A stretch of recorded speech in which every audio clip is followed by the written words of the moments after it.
Well, welcome everybody to the culmination of a fantastic 3 or 4 weeks. No doubt we've all been chasing around looking for new outfits, fabulous hairdos, and even may have a body belt to give a trimmer figure as we appear tonight. And I understand even the girls have been just as busy. But really looking at all this sophistication tends to remind me of my own naivety at our own wedding some 30 odd years ago. I remember my mother yelling from the back garden, "You've got an hour and a half to get to church, what are you doing mending your bike in your best suits?" And I said, "Well, I've only got to change my underpants and I'm all ready." And then in the evening we got back to the hotel and we sat on the balcony, and there were the stars glistening and gleaming in a background of beautiful deep purple with a moon, a crescent moon suspended, and my newlywed looking up at the sky. Enraptured. After an hour I wasn't quite so enamoured. I gave a bit of an exaggerated yawn, stretched my wee body, and elicited nothing at all from Nan Joyce. This was 9:30, 10 o'clock. I said, "You must be tired after all the strain of the day." "No," she said, "not at all."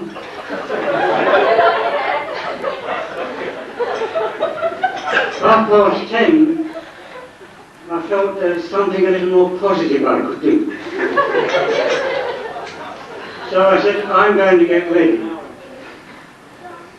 And there was this silence as this looking upward, ever upward to this beautiful sky. I went in, got undressed, into my Arthur George William Dunn pyjamas, funny old-fashioned thing that I was then, cleaned my teeth, and I went out again and sat down. 11 o'clock I thought, enough's enough. I said, "Are you coming to bed or not?" More, I might say, in anxious excitement. I said, "Not at all. My mother said this was going to be the most wonderful night of my life, and I'm not going to miss a moment of it."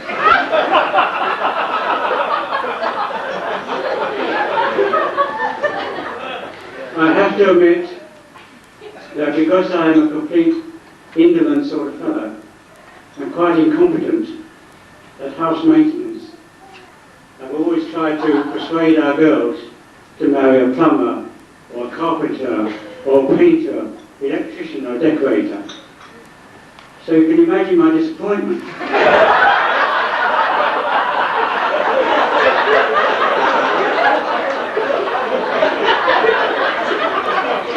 When she introduced me to Alex.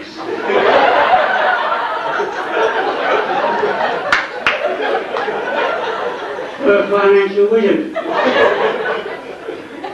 But I have to say that without hesitation, he showed me how to get away with absolute murder as far as wedding expenses are concerned. And at our old home in Willow Road, looking at me, he immediately stepped to, decorated a room or two, fixed up fences, fitted up electric lights. And when we moved out into the sticks recently, there he was, putting up curtain rails, fixing an aerial in the loft, you name it, he was able to do it. And with Stephanie's expertise with the needle and the drapery, in no time at all, we were comfortable and settled. And so, I have to say, Alex, welcome happily into the Hutchings family. And there is a list of jobs I'd like you to do when you come back from your holiday. And may I say, We pray the magic of the day, the excitement and the adventure may be with you both all your lives. May God bless you.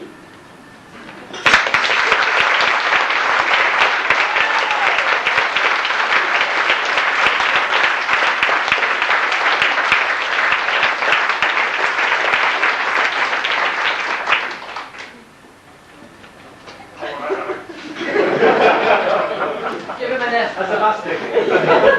What's the next one?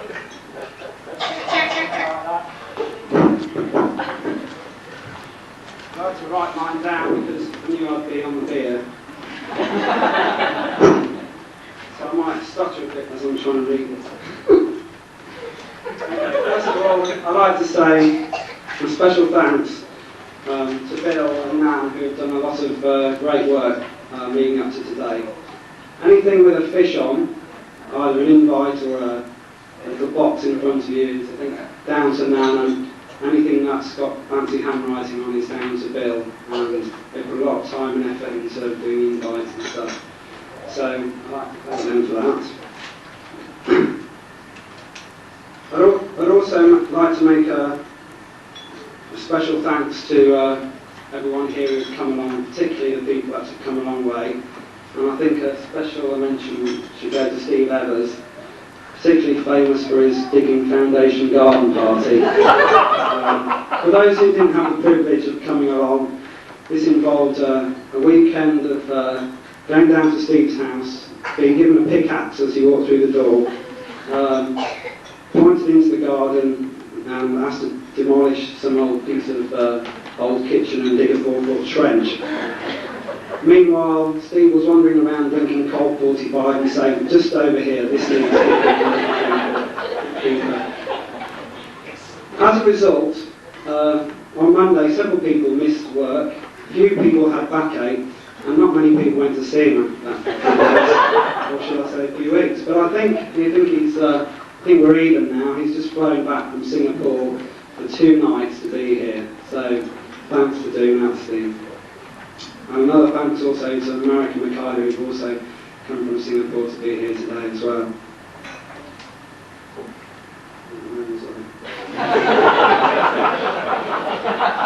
You've got to do a lot further than I thought. Oh yeah.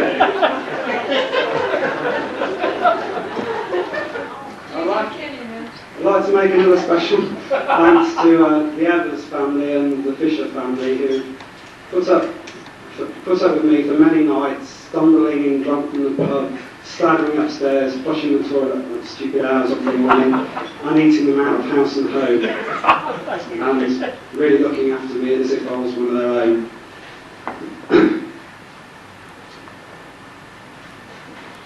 I'd also like to thank Dad and Mary, for Dad for being there whenever I needed him, for taking me fishing at 3 o'clock in the morning, and also for encouraging me to try and carry on my trumpet lesson, something I actually lived to regret, but I think most of my friends haven't.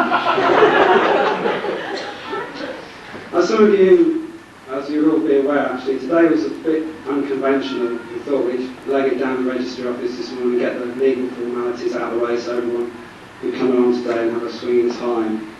I even went as far as staying with the bride last night, and they do say it's unlucky. Well, we had a bit of an experience. Steph experienced something last night that she's never experienced.